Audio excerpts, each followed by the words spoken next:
volonté d'aller de l'avant. Théo Bongonda qui va se mettre sur son bon pied pour tirer. Théo Bongonda qui c'est bien fait.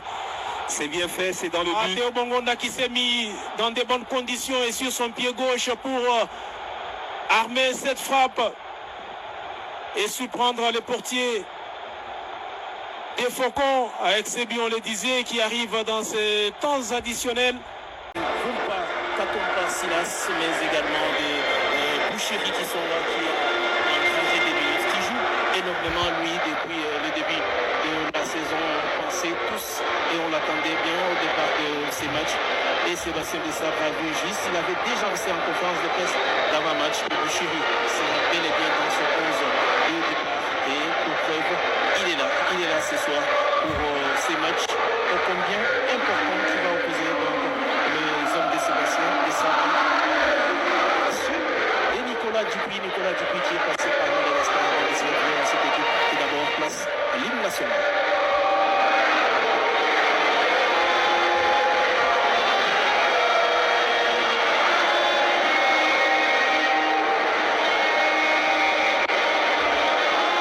L'hymne national de la République du Congo.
Encore l'hymne national de la République démocratique du Congo et cette ambiance électrique pour ce match entre la RDC et les Soudans du Sud. On le disait, la RDC qui reste sur une triste défaite à domicile ici face à l'équipe éthiopienne. Et ce soir, les Léopards ont le devoir de s'imposer face à cette équipe soudanaise avec ces 11 que l'on découvre concoctés par Sébastien Desabre avec Dimitri Berthaud qui est dans les perches, Dylan Batoudisiki qui sera dans l'axe aux côtés des Chancel Mbemba Mangoulou. Nous aurons Bouchiri à droite de la défense et Maswaku va s'occuper du flanc gauche de cette défense de la République démocratique du Congo. Arthur Maswaku que l'on ne présente plus, qui va être là dans cette défense de la République démocratique du Congo. Alors qu'au milieu on va retrouver Charles Piquel, Samuel Mutusami, Théo Bongonda et Yohan Wissa devant.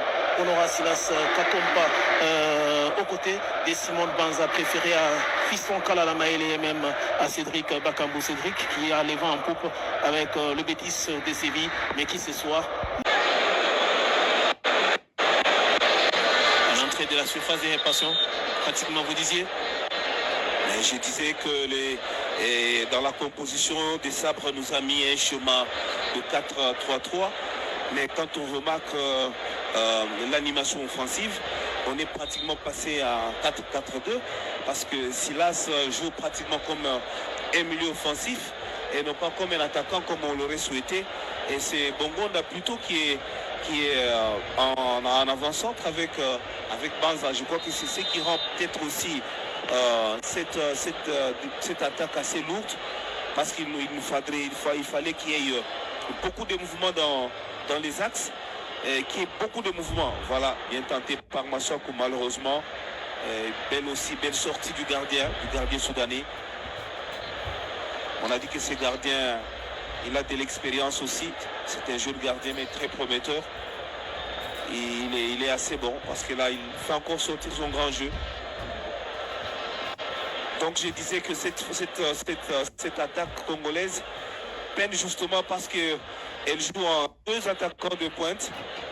Malheureusement, il n'y a pas assez de centre, il n'y a pas assez de percussion dans les couloirs.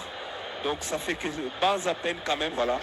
Et là, faudrait, voilà. Il y a toujours un pied qui traîne, il y a un pied qui vient en dernière minute. Et ça empêche quand même le football, le Congolais de développer le football. Et carton jaune avec ses coups francs très bien placés pour les hommes de Sébastien Desabre, avec cette possibilité, pourquoi pas, de marquer. Avec ses coups francs, Yohan Wissa va essayer de s'en charger, alors qu'on revoit d'abord celui joué tout à l'heure par Maswaku, joué à 3, Théo Bongonda, qui n'a malheureusement pas touché les ballons, et Sergio Maswaku qui a enroulé la frappe, mais sorti par le gardien Majak Maling Mawit. Et donc c'est un coup franc très bien placé dans les 5 dernières minutes de cette première mi-temps pour les Léopards de la RDC, avec Théo Bongonda ou encore Yohan Wissa. On le disait, qui a eu ses cartons jaunes au passage. On aura le temps de revenir, mais le temps de suivre d'abord ses coups francs. Arthur Maswaku s'est invité également. Il y a Yohan Wissa. Mais c'est très bien placé pour les Léopards. Et pourquoi pas trouver la faille avec Yohan Wissa qui a enroulé. Pas puissamment, parce que Majak Maling Mawit s'est couché. Le ballon qui a contourné pratiquement les murs, mais capté sans beaucoup de peine par le portier Tefokon, qui a relancé les jeux. Avec ce ballon perdu et récupéré par les Léopards de la RDC. Encore un contrôle raté et ça sera une touche au profit de Samuel Taban Malice.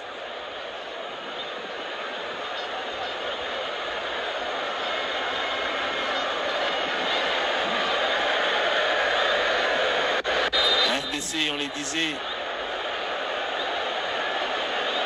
qui alterne bon et mauvais dans ces éliminatoires. Elle qui a été battue sur les fils par l'équipe soudanaise.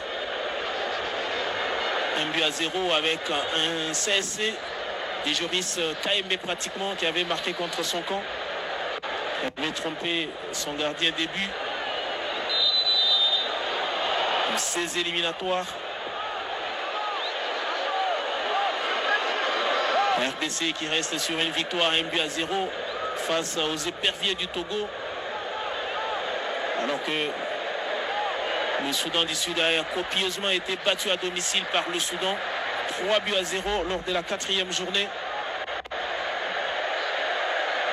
Et la RDC, comme le Soudan du Sud, qui vont se déplacer mardi prochain pour le compte de la 6e journée. Le Soudan du Sud sera reçu par le Soudan, alors que la RDC sera reçue à Nouakchott par la Mauritanie. À 22h, heure de Kinshasa. On suivra donc ce match. Encore capital pour les hommes de Sébastien Desabre, mais bien avant, ils ont d'abord celui-ci à négocier. C'est joué à domicile. Il faut bien négocier parce que c'est à domicile.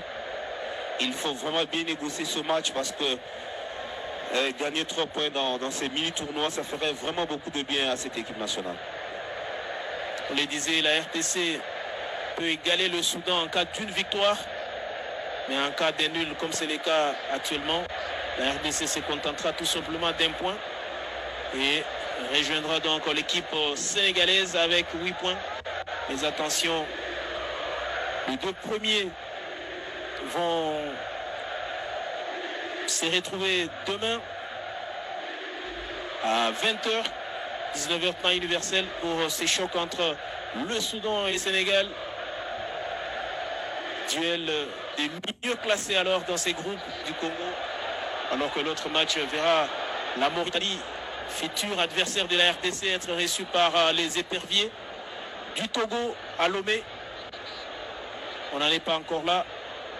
On reste sur ces matchs avec cette dernière minute du temps réglementaire entre la RDC et le Soudan du Sud.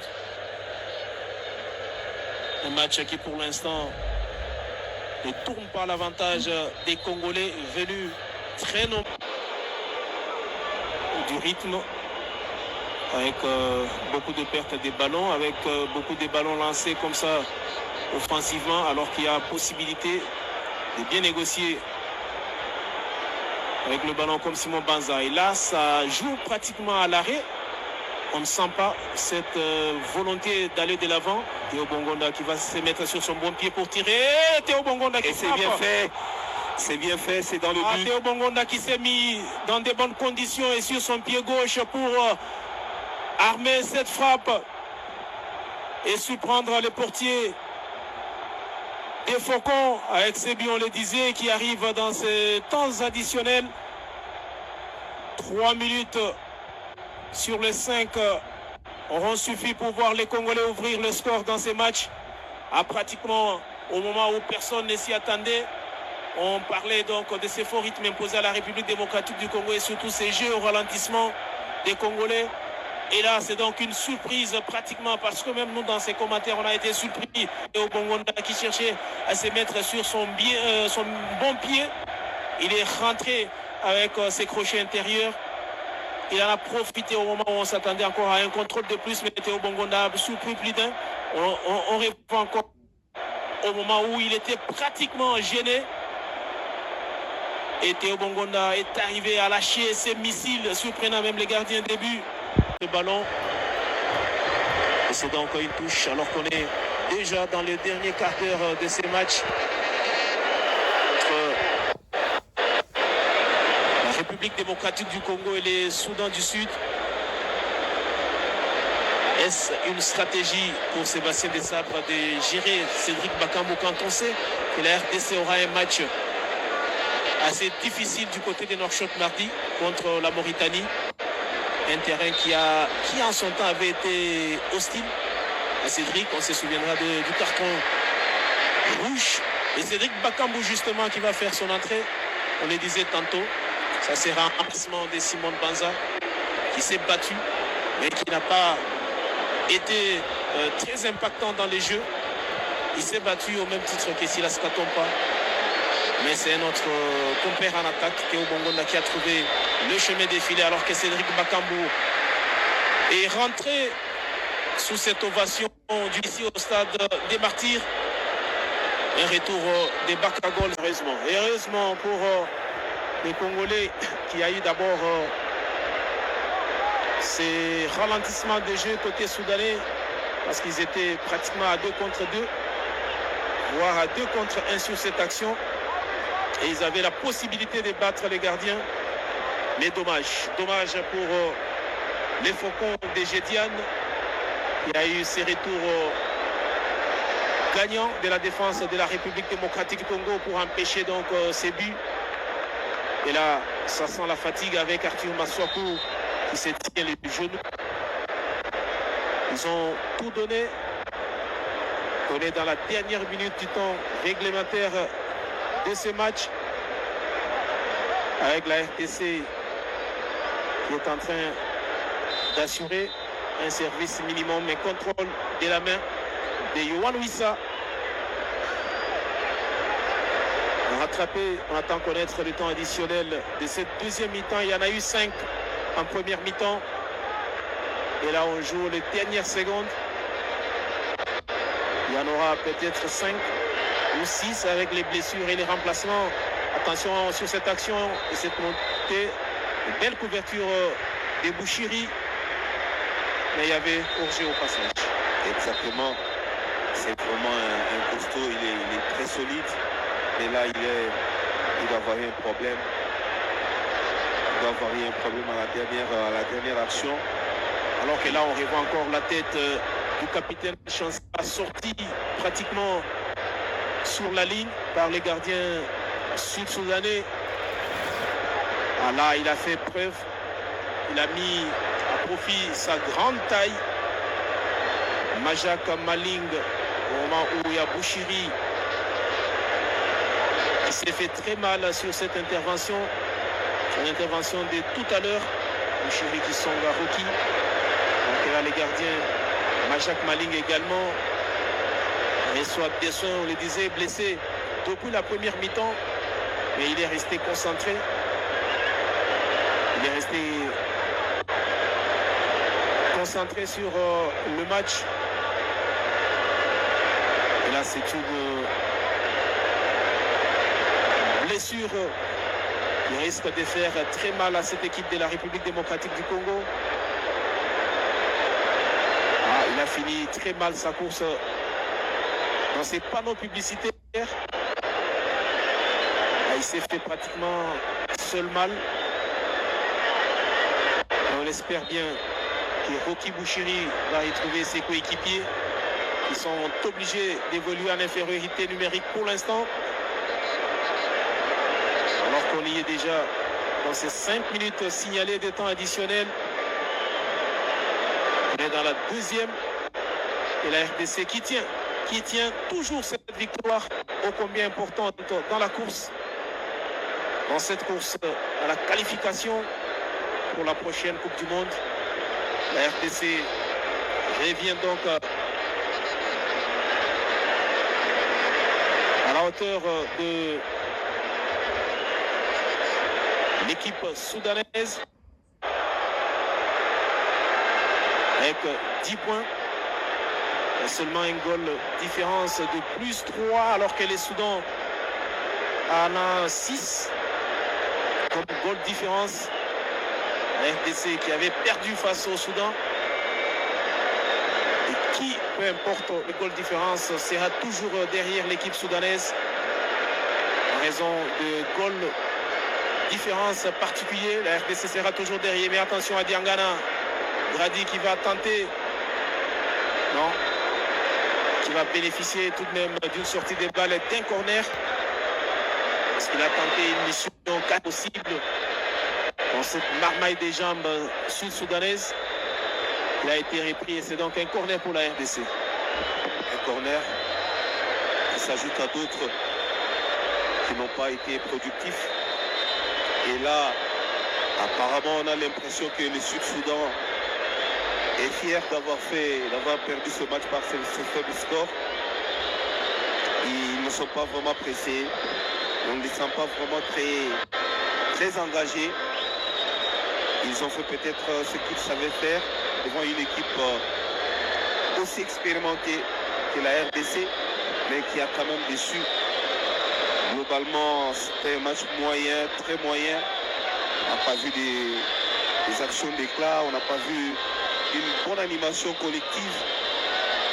Ben, on espère que c'est la première sortie, le premier retour après autant de mois en sélection, autant de mois dans les clubs. Voilà. Un carton jaune pratiquement inutile, ramassé par Arthur Marsouakou dans la dernière minute du temps additionnel de ce match. Oui, justement parce qu'il n'y a pas de mouvement, il n'y a pas d'appel. Tous les joueurs sont restés statiques alors qu'il avait les ballons entre les mains. Et comme on le dit toujours, c'est l'appel qui déclenche la passe.